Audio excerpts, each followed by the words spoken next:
in 2004, where I was the curator of rare books and special collections there. And the special collections that they hold are science fiction works and comic books and children's literature. So I was in charge of a pop culture collection, which meant I literally was a professional nerd, which is like the best job ever. And I was at it for 14 and a half years before I got wooed away by my alma mater to take the job I now hold at the University of Illinois.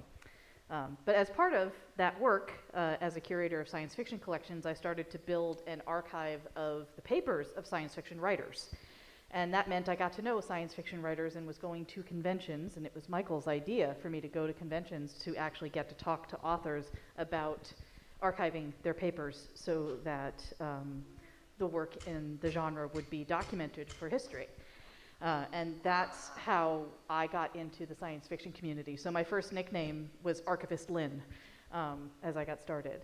Meanwhile, we were also doing, because we are big Doctor Who fans, as some of you know, and we were doing Doctor Who conventions, and we kind of got to know a publisher and his wife of a place called Mad Norwegian Press, which was known for Doctor Who books, and I was working there as an assistant editor, and then Lynne was brought on a book called Chicks Dig Time Lords.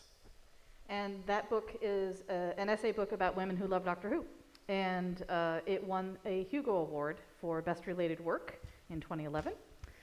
And there was a point where we were nominated, and we were in that period of time when you weren't allowed to tell anybody you were nominated for a Hugo Award. So Lynne told 72 people, but only the closest 72 people. And no one on the internet. But no one on the internet. But one of them was an author who was archiving at Northern Illinois University named Catherine M. Valenti, who many of you have probably heard of. And Kat, at that point, she was along with being the exquisite writer she was also for a while editing Apex magazine. And she was coming to the decision that it was time for her to move on because she had a lot of projects coming up as a writer. And we were picking up some archives for her, and she kind of asked Lynne, so I'm leaving, and I don't think there's enough women editors in the field, and you have a good Rolodex, know people, you have good taste, what do you think? Would you be interested? And so I thought about it and decided to say, yes, I'd like to try. And she introduced me to Jason Sizemore, the publisher of Apex, and I ended up interviewing and getting the job. So I edited Apex for little over 2 years. Little over 2 years, and Michael came on as my managing editor because that's what he does. He supports me in every literal thing. Yeah, so at that point I was working to become a writer, though that kind of has been sidetracked for the past 15 years because of this stuff. Yeah, you just ended up moving into editing instead. And so what happened was that at some point we realized, so Caitlin needed a major surgery, and we were going to have to step away from Apex because meeting deadlines while Caitlin is recovering from a major surgery was not going to happen. And so we notified Jason that we were going to step down from Apex and did so. And while Caitlin was in her recovery period, we recognized that we actually really missed editing. And there were a lot of things where, we really enjoyed our experiences at Apex, and we learned a lot from the whole experience.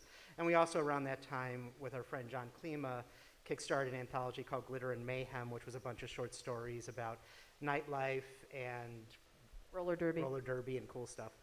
But that came out, but we were starting to miss it a bit, and we wanted to have a little bit more control, because Apex was great, but it was still fundamentally going to be always at the end of the day Jason's vision for his magazine, because he was the publisher, and that's fair, and he was handling the business end of things, and there were things that we decided that we wanted to just soup to nuts do Control ourselves. the means of production. Yeah, and we started to talk about what we wanted, and we decided, let's kickstart a magazine, and we kept thinking about what kind of magazine we wanted. And I don't want to jump on your next question if that's. Yeah, you're going to let me ask the question so you can answer it? Okay, so, what was your vision for Uncanny, and has that changed over time as the magazine has been going? Yeah, you start. Well, early on, we kind of, at that time, so this is 2014 when this is going on, and we had just due to circumstances beyond control of people there had been Stephen H. Siegel and Anne Vandermeer had just had an amazing run at Weird Tales. And one of the things they had done was taken this old, because Weird Tales was founded in 1920-something other, and had been around forever, and their vision for that magazine was taking that old pulp magazine and finding a way for it to interrogating what it was about and bringing it up to the contemporary world and opening it up to different voices that would never previously been in a Weird Tales before. And sadly, the magazine was sold and things happened. But we were thinking about that kind of thing because one of the things, once again, Lynne also had this, in her cool science fiction archive job, she had this entire run of all the old pulps and magazines. So, from Amazing Stories, Astounding, all this other stuff, Galaxy, If. But we started thinking about, we couldn't actually inherit or buy a magazine, but what if we made up a fake pulp and pretended that we were updating this pulp for contemporary viewpoints on fiction and everything else. And so that's what we did. We started by coming up with a name. Uncanny!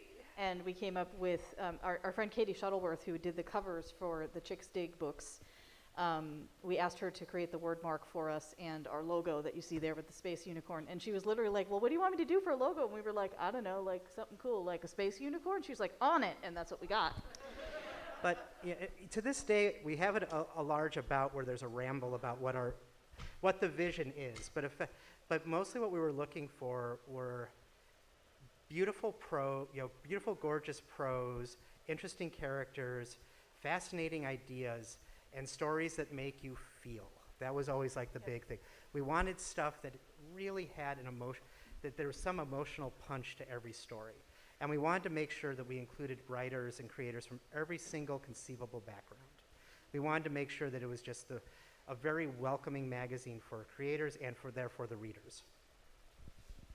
So all of this was before Monte joined us at Uncanny. But can you talk a little bit about what drew you to Uncanny and what you enjoy about your role editing the magazine? Managing editing. Managing editor. It is not an easy word to just kind of throw out there. Yeah. How do you convert that into a? I am basically in charge of assembling the magazine, the PDF, InDesign, and then also uploading it up into the website. I also assist on the promo we do. There's so much promo. Oh my gosh. And also I weirdly assist the assistant editor with copy editing. So I don't know how that works in in a loop there, but We can work on it. It's a process. what was the second? The first part was what drew you to Uncanny when you were drawn to Like, editing? what made you decide to apply when we opened up for managing editor possibilities? Oh, right. No, I bombed the nonfiction editor. You didn't bomb it. I didn't get the job. You did so well that we were like, hey, that Monte guy, we should talk to him again. I'll own up to the many mistakes I make in my life, and I don't think I was as well prepared as I thought for that interview. But we got Meg Ellison instead, which is just a superior choice, obviously. So, oh wow, why did I apply to that? I think it was just a whim. I think it was just like I saw the ad. I was like, I know words, and then I just applied. And then it was a month later that you contacted me, and I actually was like, why am I getting an email from the Thomases? I don't understand. And then I suddenly remembered, oh my gosh, I applied for this job. So I got involved in Uncanny with everything I do with my life, like completely by accident and on weird whims. Okay, Yeah. and you are both a writer and an editor. Do you find these like crossover at all? Or are these completely separated roles for you? So this usually just means as a writer I complain about editors, and as an editor I complain about writers. So, and sometimes it's the same person as me. So there's a lot of complaining actually. About that. So I am very much a process person. I love to hear how things come together, and I know that there's a lot of work that goes into putting together every issue of Uncanny Magazine. So can you talk us through just the general outline of the process, like from start to finish, if you're putting together an issue, what has to happen? You're giving me that look. You want me to do this? Or at least start? Okay. You know the process better than I do, honestly. Yeah. Well, okay. So it's one of the things about a magazine, and this was because we had started both doing anthologies, and and then we did Apex. But there's always that thing with like an anthology where you have this arc, and at the end it's done. And the thing with a magazine and the process is that it's never done, and you are actually working on like 5 issues at the same time. You know, that's the thing. Like Monte and I, we're promoting stuff that happened like in ancient history at this point, right now. And while simultaneously I'm working on stuff that won't happen until December, maybe. You know, it's always these moving parts. But the basic gist of it, one of our main funding models is we get money from Kickstarter. So we run a yearly Kickstarter. In that, we have usually about 12 authors who we solicit for fiction, and then 6 for nonfiction, about 6 for poetry. And you know, these are usually authors who are fairly established and have their fan bases, and we want to work with them. And this is a good way to get to work with them. And then, so once we've funded those authors, we then set deadlines for with them. And so throughout the year, then these solicited stories come in. But that's only about 20% of our fiction. The rest of it is from open submissions. So then we open up, we have different open periods for novellas, flash fiction, and our regular fiction, and we do a big reading period, and then we buy a whole ton of stories. And by a whole ton, you mean out of the 2,500 to 3,000 that appear, we buy 25? No, not that many. No, we're down to about 10 to 12 out of every 2,500. Yeah. But so that's how many stories we buy, and then we work and we start slotting things into each issue, trying to find ways to balance all the things that we think should be balanced in an issue, as far as the creators and their backgrounds and what kinds of stories they're writing and how they will play off each other. Word count. Yeah, word counts, etc. So there's kind of a puzzle there.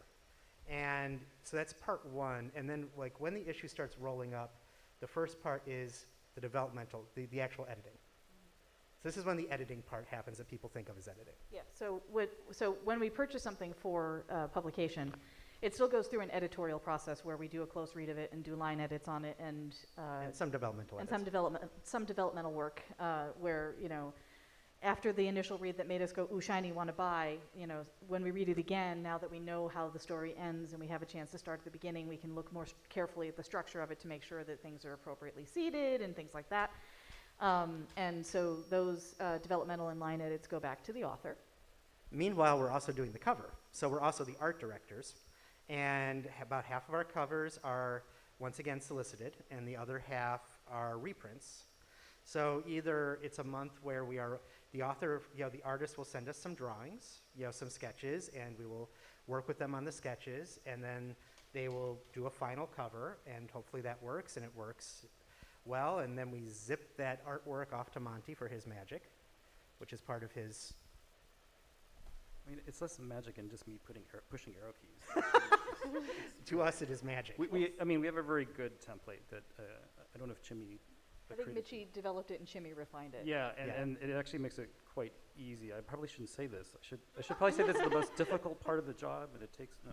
I mean, they set it up as magic, so just go with magic. It's magic. Take the credit. It's okay. magic. So while that's going on, also, you know, right now, because of just other issues going on with Amazon and cash right now, but often we will have a poetry editor and a nonfiction editor, and they, you know, the poetry editor goes through a very similar process as the fiction editors, which are Lynne and me, though currently we are poetry editing, where, you know, they have some solicited poems, some that have come in through submissions, and they're doing a process of editing the poetry with the poet.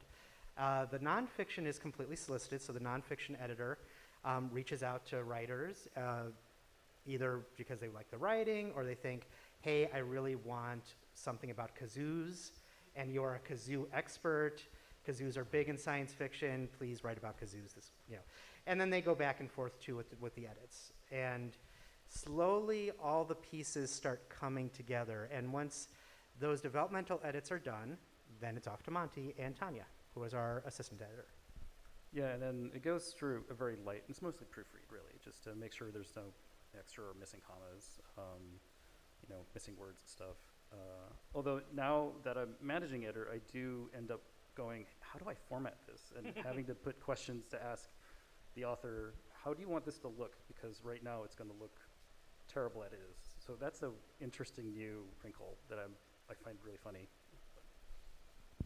So you touched a little bit about cover art, but I love Uncanny's covers, and what do you look for in cover art? Bright colors that you can see from space, the ability to look good in a thumbnail. Those are sort of baseline things But- we but look at. But also, we fundamentally- just like good art. Like we tend to enjoy a solitary figure looking to camera, essentially in the middle of the field of whatever the image is going to be. And it's also very important for us that lots of different readers have the ability to see themselves in those covers. Yeah, we work with a wide range of artists. We work with a wide range of characters depicted on the cover of Uncanny. But one of the major metrics is that we want it to stand out visually. Like in the same way that, a book cover stands out in the bookstore, right? You want to be able to see it from halfway down the aisle and go, ooh, what's that? And that was something that actually went all the way back to Chick Stick Time Lords, because we kind of were the art editors on that too, somehow. But there was, it was realizing that cover, and you can look it up. Like, people could see it across a bookstore. It was very vibrant, and it said exactly what would, that's the thing. We want people to see our covers and think, this is the kind of thing I'm going to be reading in here. This kind of cool, exciting, personal, emotional stuff. And I think it's fair to say that we also have a pretty queer aesthetic between the two of us. Yes, we do. So I'm going to open up to questions in a minute, because I want to make sure everybody who has questions in the audience has a chance to do that. But before I do that, if people really love Uncanny Magazine and wanted to support the magazine, what are the ways that they could do that? Well, Carolyn, there are many ways to support Uncanny Magazine. So the main ways to do it are you can become a patron on Patreon. And actually, this gets back to some of what Monte does. So part of it, what we do, our business model is it is a bi-monthly, double-sized magazine, basically. And the ebooks come out, and then it is free on the website, but we split each issue into half. So the first half in 1 month, the second half the next month. That part is free, but if you get the ebooks, you get all of it at once. And you can, if you support us at Patreon, currently at $2 a month, you get the ebooks that way. And the formats we make are Mobi, EPUB, and PDF, which is Monte's brilliant and Magic, I guess. magic. Wrestling within design. That's what it probably should be called. Yeah, so supporting us on Patreon is a great way to do that. We also, as Michael said, run an annual Kickstarter, which is where a large portion of our funding comes from. And we also sell subscriptions through Waitlist Books. Due to things some of you may be aware going on in the field right now, many of the online magazines sold ebooks via Amazon Kindle, and there was something called Kindle Newsstand. That has been discontinued, and many of us are now being moved to Kindle Unlimited. We don't have a choice in the matter. It is good for you if you are on Kindle Unlimited.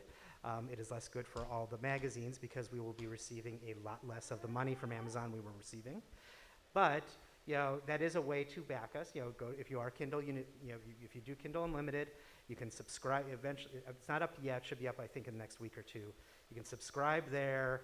We just ask that you please read at least one thing in each issue because they don't count your subscribing there for our payment purposes unless you read. What Amazon counts for making sure that we get paid is, did you open it? Have you turned at least 2 pages and spent 10 seconds reading? That's what they count. So clicking the subscribe button in Kindle Unlimited does not actually get us paid the way that Newsstand did. Instead, it's whether you actually open each individual issue for 10 seconds and turn 2 pages. That's the moment when you count as a reader and we get paid. But the biggest way to support us is really just, read it, and if you like something, just tell people. Tell people you love this story, you love this poem, you love this essay, these interviews where you learn so much about the stories, the podcast, which we have an awesome podcast, which is produced by Eric Ensign and Stephen Shapansky, and they're Doctor Who podcasters, and that's a lot of fun. You get to hear us attempting banter. It's very awkward. So I do have some other questions that I can ask, but I wanted to make sure that I left time for your questions, if you have any, about the magazine, about editing, those sorts of things. So just to open it out, does anybody have questions for us up here? Yes. So first, like asking about the example of, who they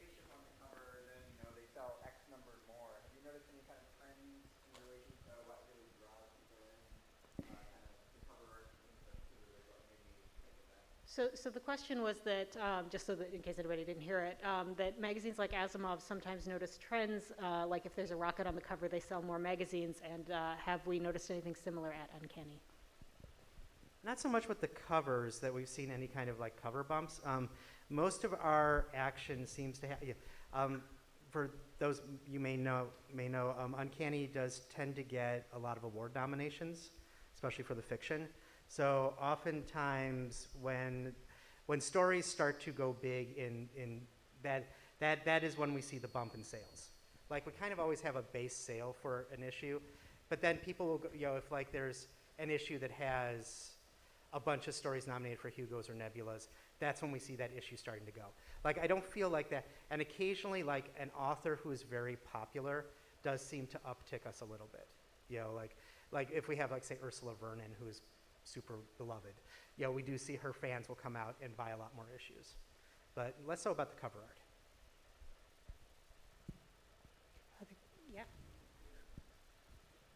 You mentioned sort of a desire to continue increasing diversity within the genres of science fiction and fantasy. I'm curious what you're doing sort of now and in the next few years to continue with that mission, and sort of how you anticipate that continuing to grow in this sort of short fiction magazine space.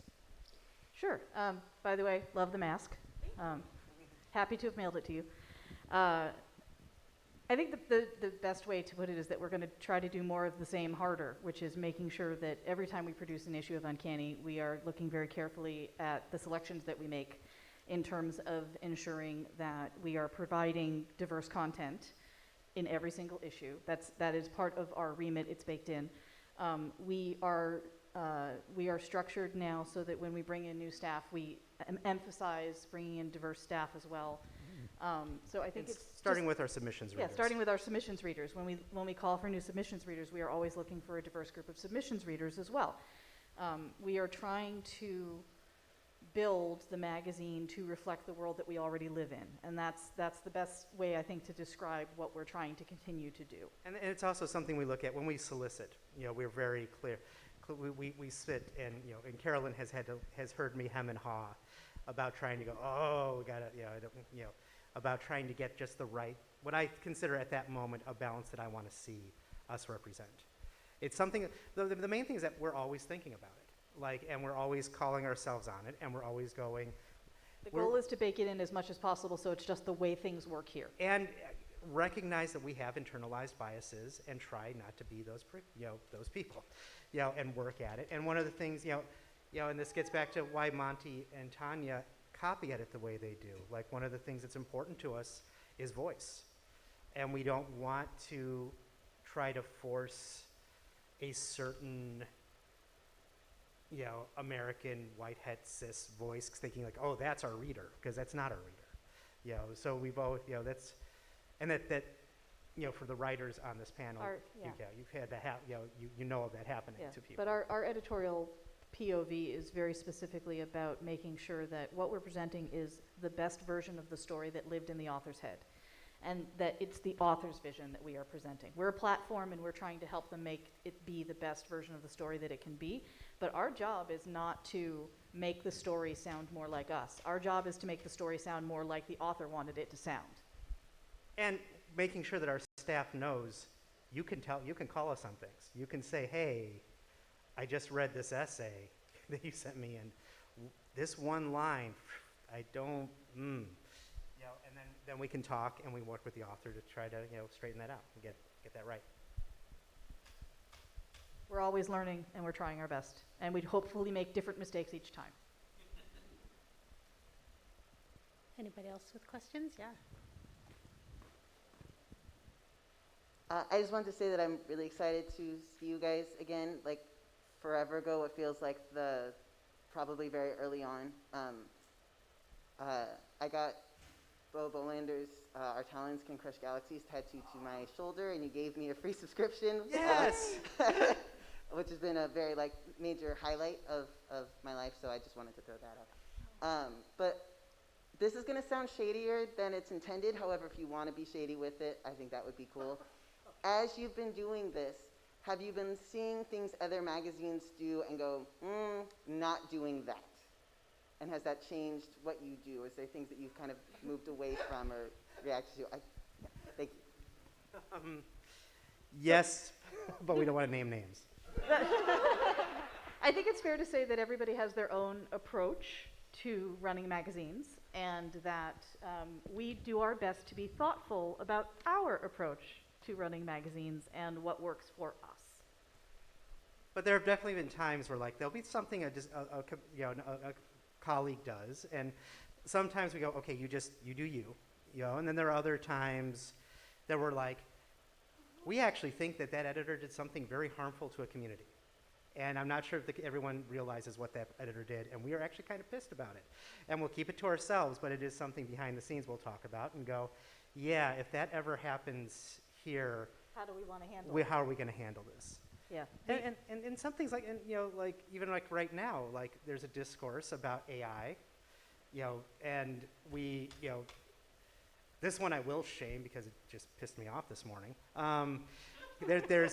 There's a brand new magazine, and I'm not going to give it oxygen, but they've decided that they're going to put AI art with every story, and they're using ChatGPT to write their website and large portions of the text on their magazine. And their contracts. And their contracts, and we're kind of like, yeah, that's not a thing we're going to do. And partly because we had the discussion behind the scenes of the ethics of this, and like, what do we feel about this? And we think about this. So yeah, sometimes they do that. Things happen. We talk. Yeah, I think I do. Yeah, there's been a couple times in which I think I've seen an email and I've kind of had to sit there and I stew for about 15 minutes and then ask, do we want to do this? Is this a good idea? But yeah, it's mostly just kind of trying to just be responsible about, even down to like line choices. I think there's been a couple times I've mentioned maybe this line could be phrased differently because it could be misinterpreted. Even things like that. So. Yeah. Hello. Flipping that question on its head, what are some magazines that you see that are doing really cool things and that you're excited about? So there's always magazines doing really awesome things. So I want to give a shout out to Scott Andrews at Beneath Ceaseless Skies, because he does a superhuman, heroic thing that we do not have the bandwidth to do, which is that every story that goes through him gets commentary back. And I wish we had that kind of time and energy, but we don't. But I absolutely take my hat off to Scott for his ability and willingness to do that, because that is a crap ton of work. FIA, of course. We love what FIA is doing. Love the staff there. Support it every way we can. We have been friends with people at Strange Horizons forever. There's lots of people in and out, but we always like. We are glad the Strange Horizons mission is still going strong into its third decade now. Yeah, Is it that long now? And we also, I have to give John Joseph Adams at Lightspeed and Nightmare a shout out as well, because literally he taught me how to make ebooks. Like when we decided we were going to launch this magazine, we had lunch with him and he's like, oh yeah, I'll walk you through that. We'll do it over Zoom. It'll be fine. Like, I would never have figured this stuff out on my own, because some of it is really weirdly quirky. And he was like, yeah, we're friends. We're going to do this. It's cool. Like, I'm going to show you how to do this. We'll get you there. He has done us a solid on numerous occasions. Monte? Oh no, it's like I know Wendy Wagner. She lives in Portland. Yeah. She's the editor of Nightmare Magazine. I've asked her some random Yes, questions. Wendy's about- great too. Yeah. She's also the nicest person. It's weird. Like horror markets have like the nicest people. It's really weird. So like if It's like you get all the nasty stuff out of your system with the horror part. yeah. Wendy's like, hi, it's great to see you, and I'm like, okay, sure. Okay. And that is the thing. For the vast majority of us, we realize that we're a community of, the magazines are a community together, and even if we are technically competition. We're all getting hosed by Amazon together. Yes. But that's like, I think that we have to view it as the margins are so, we're doing this mostly because we're really passionate about this stuff. And the margins are slim for profit, but for the most part, we believe, we need a good community of different magazines doing different things with different voices. The one thing I will say is that, I do wish that we, because as much as I love the FIA mission, I want to see more magazines like that being able to happen, because there really are right now too many of the short fiction editors are just way too white. And that is something that we do want to see. Hope that that over time we see more and more of that changing at the different magazines. Yeah, up in the front.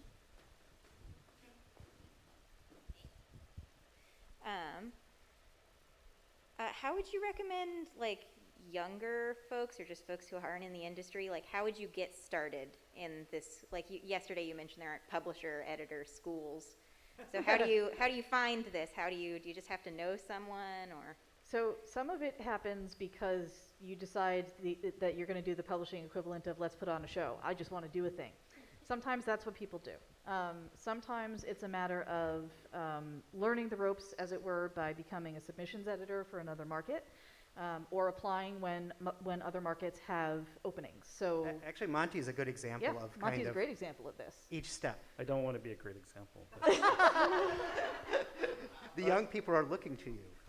I apologize then. Yeah. But no, I think I started off as a slush reader for Strange Horizons, right, for about a year and a half, which I mean, I did it for selfish reasons because I wanted to see how other people were writing their stories and to try to improve my own writing.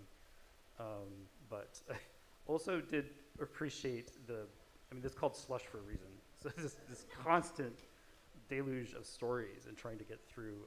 I think we have our submission editors. There's some that read so much.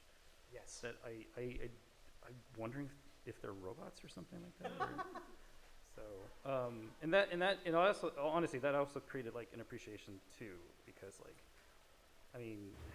seeing writers submit their work and me kind of being judgy about it, it does create a little bit of empathy, I think, in general for the submission process. So that was my first step. Then you became an assistant.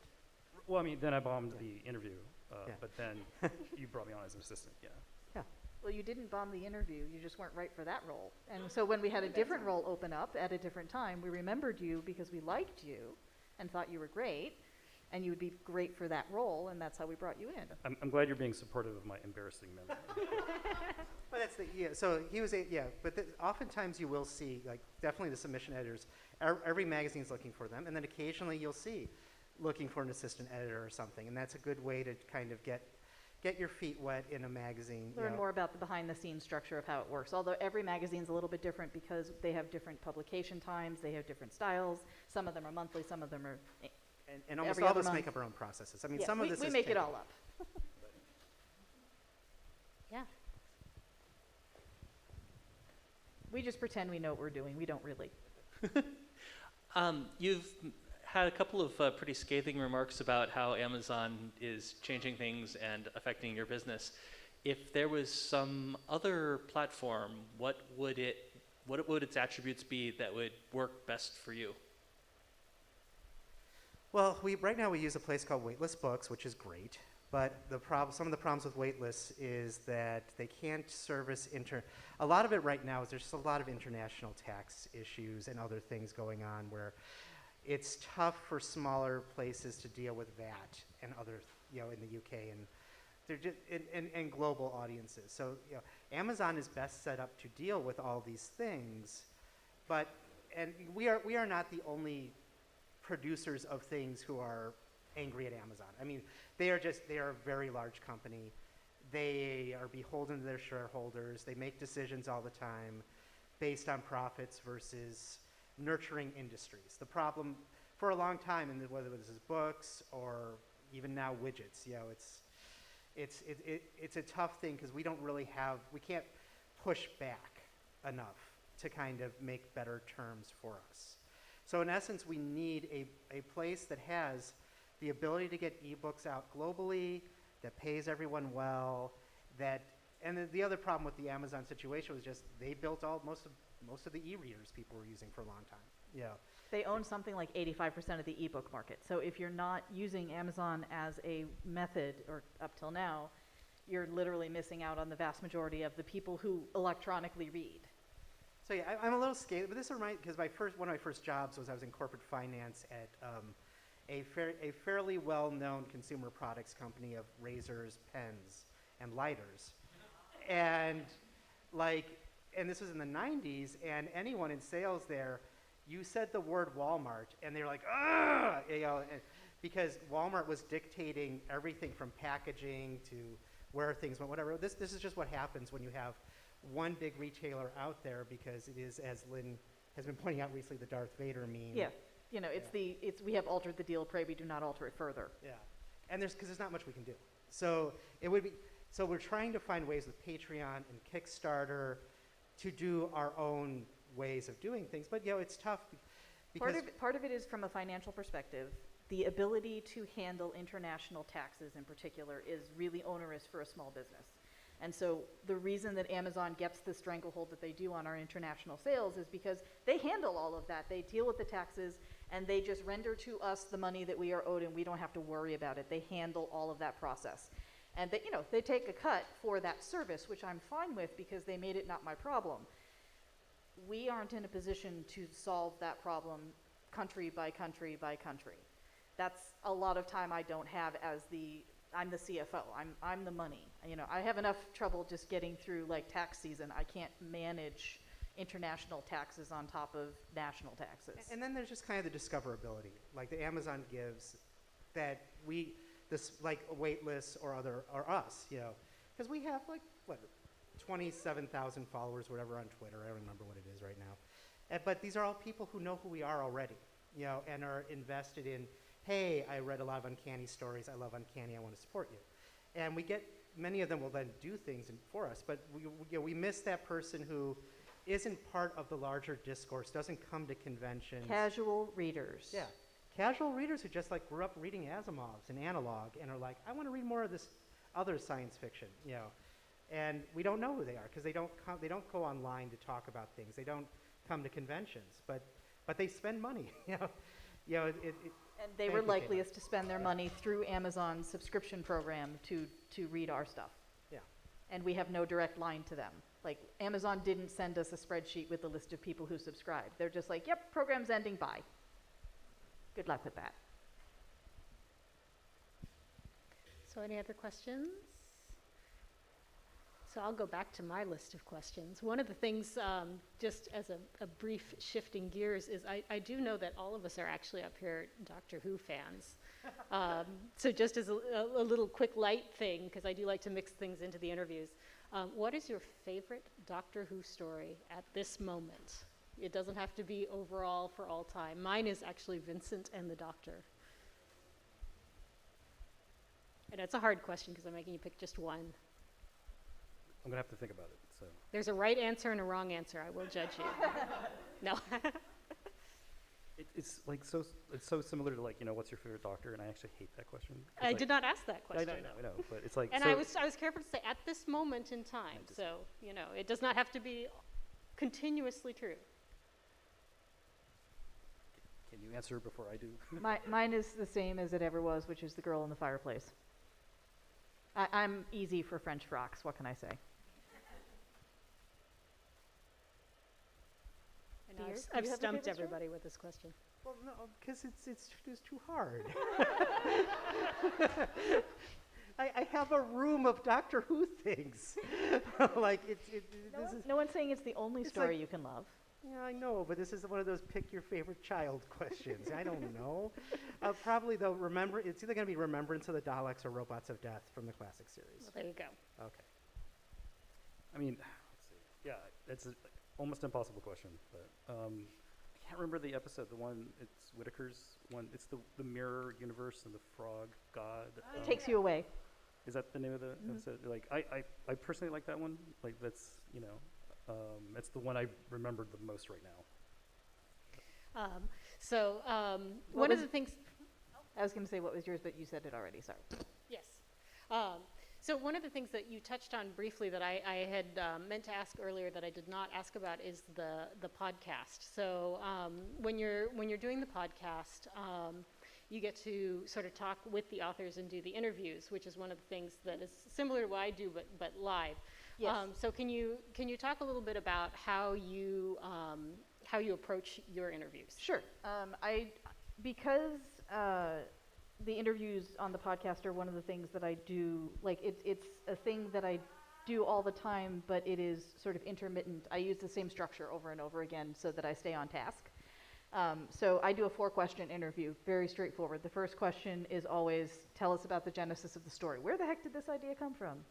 As a way for the author to sort of bring themselves into talking about the story. And the last question is always, tell me about something that you read or consumed and enjoyed that you want to share. It's kind of from our SF Squeakcast Yeah, I days, stole it from the SF Squeakcast, absolutely. which was our Which was podcast the we used to do. Yeah, a podcast that we were on a while back that we also won some Hugo Awards for. And the middle 2 questions are specific to the story that is being podcast. So that's where my 2 literature degrees come in handy, and I start talking typically about themes in the story or about particular aspects of the story that I thought were really interesting and that I wanted to unpack a little bit more. And I find it really interesting, honestly, because I get very different conversations with each author, even when I'm asking very similar questions about the story. So I'll often sort of, in those middle 2 questions, lead with like, well, this is a story about hope. Let's talk about how you approach building this hopeful version of the universe where people are happy and there are puppies, And the answer that I'm going to get from the author is going to vary radically based on who the author is and what their approach is, because some of the time I've had the experience where they have been really baffled by the question because they didn't think they put that in there. And it's oh, right, literature degrees, I apparently added a framework here. Okay, and sometimes they're like, oh, you're right, I guess it was about that. I hadn't really thought about it that way. And sometimes I end up with folks who are also academics, we end up getting really deep into the weeds in what I hope are entertaining and interesting ways on the podcast, because we do start talking about sort of the meaty structure of how you build the thing you're trying to build in the structure of that short story. And so those are always really fun conversations. I think one of my favorite conversations that I had recently-ish was when we had Tochi Onyebuchi on the podcast. And he and I think, could have talked for 2 hours easily just about the story that we had podcast that he had published with us. Like, he was just a delight. And we had Fenderson on the podcast, and he was also a delight to talk to, and I could have talked to him for 2 hours. Because I find authors and how they work really interesting. I mean, that's really what it comes down to. I was a literature major in college in 2 languages, and I have a master's in English on top of it. So, like, I just spend way too much time thinking about authors and their brains. And so that's, the chance to pick an author brain is always a fun thing for me, because I literally never know what I'm going to get. Absolutely. Now, I've just realized this is the one room that does not have a clock in it. And I don't know where we are at for time. Where are we? Okay, so we've got a few minutes left. I'll do a few more questions and then we'll wrap up. But one of the things that I've really liked about the last few years is just the immense popularity of science fiction in the media, the more popular media. It's kind of everywhere. But I do feel like there are certain things that the media focuses on and other things that just sort of get left out. So are there things that you see maybe in stories from Uncanny, or just in general in the stories that you're reading that you wish there was more of in other kinds of media like movies and TV? I think for me, one of the things that I feel like we do more of at Uncanny than I see in media in general is queerness, honestly. We're very, I'm queer, Michael is queer. We are both very open to queer stories. We publish queer stories. We publish explicit queer stories on occasion with no compunction whatsoever. And that is something where particularly the sort of churn that you see on like streaming services, where like there will be a queer-centric series and it will get 1 season and get canceled and get 1 season and get canceled. And, that is a pattern I'm not real fond of.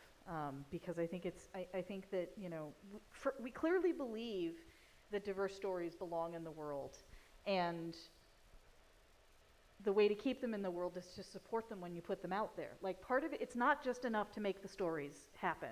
You also have to support them and promote them and make them part of the conversation routinely. And I think that's the thing that we work really hard. I mean, Michael and Monte do a crap ton of publicity and promotion. And Tanya as well. Like, we work really hard to promote the stories that we publish because we think it's important. Because if the stories don't find their readers, then why are we here? Like, the whole point is to connect people to the stories that matter to them.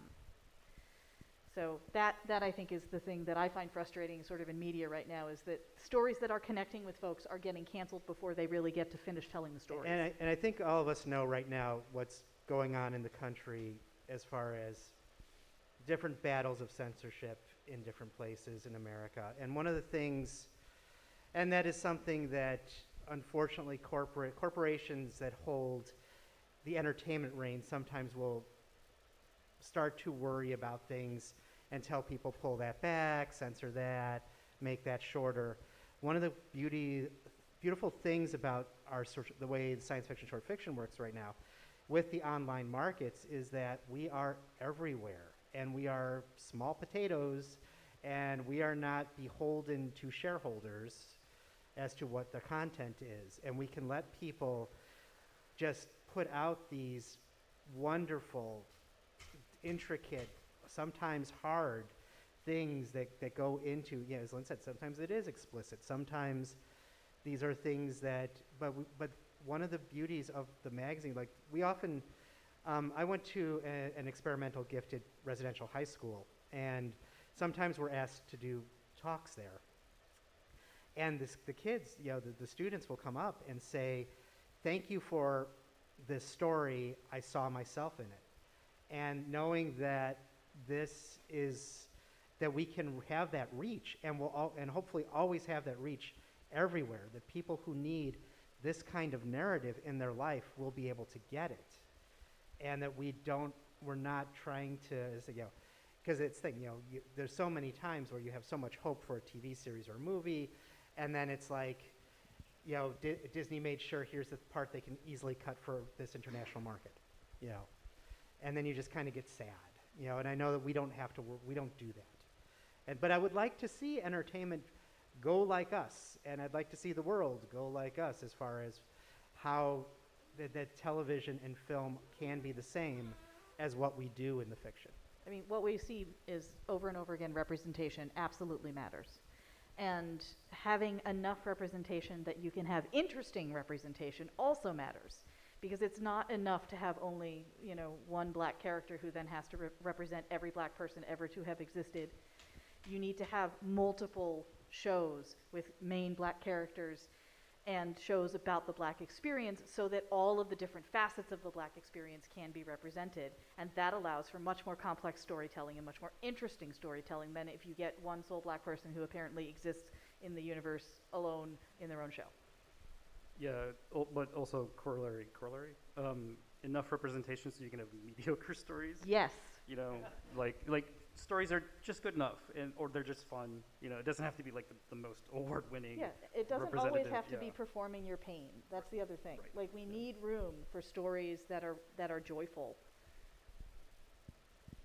So, the next thing I wanted to ask you is where do you see for the future of Uncanny? What are your hopes for the future of Uncanny? Survival.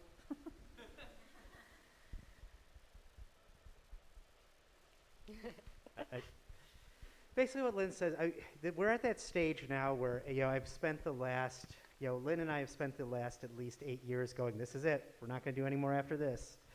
And I think at this point we realize that that's not going to happen. We are foolishly now going to do this until people stop us. So. I mean, one of the helpful things about our Kickstarter, because we do Kickstarter annually, it's an easy way to determine if the world wants more Uncanny. If the Kickstarter doesn't fund, then we know the world doesn't want more Uncanny, and we won't do the next season, basically.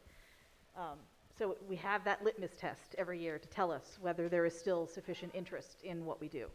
Yeah. In the short term, much like the other magazines that have been very public about this, especially Clark's World, all of us are looking, and Neil Clark there, we're going to be looking at the next 2 years, just seeing how the finances all work for all of us. And try to find, so like a lot of where I see us going right now is just making adjustments so that hopefully nobody, that we are ducks gliding along the water from your point of view, but we find different ways to kick harder underneath the water to stay afloat. And once that has been okay, we at different times have talked about, let's expand this, let's do Uncanny TV as a YouTube show. That didn't work. They tried hard. We tried hard. It just didn't. I think one of the lessons. It was too much work. I That's what we learned. Well, I think that one of the lessons that we've learned over the past decade is that it's okay to be really good at the specific thing that we do, and we don't necessarily have to expand it further, because constant expansion isn't always good for a thing. Like, I think that there is something to be said for sustaining what we are doing and refining what we are doing and just continuing to do it exceedingly well, rather than trying to continue to expand, in part because we don't have the energy, frankly, to expand any further. And quick clarifying that Matt and Mitchie did an excellent job on Uncanny TV. It just, we all realized it was too much work. But going forward, like, what I want is, I would love to see Uncanny just reach more readers everywhere, and more people aware of what we're doing. And yeah, that would be great. And make Caitlin laugh about it, because she knows how much we talk about it all the time. She knows all the publishing secrets. But, you know, so that then we can also just have that moment of we can breathe, because financially it's in good shape. And the thing is, well, as we reach more readers and the stories, because that's what we're here for all the writers and the artists, you know, we want their works to be as seen and read by the most humans as possible. And then, you know, hopefully money will then flow back, and we will be a little bit, you know, in a better position. But also, you know, as that goes out there, we'll also have new creators happen. And that's, you know, and to get back to what magazines are we excited about, that, like, what FIA has done is, like, I can't even talk about how huge it is and the impact it is making. Because a whole bunch of folks who thought, well, I'm not supposed to be writing that stuff, or I can't write that stuff, or they're never going to buy that stuff from me, can say, yeah, I can do this. It happens. And I feel like, yeah, because this is something which is also troubling with those young people. It's like people who now come, authors we are publishing now are going like, I grew up with Uncanny. I'm so excited to be. I'm just going to sit here and turn to dust. Yeah, thank you, Caitlin.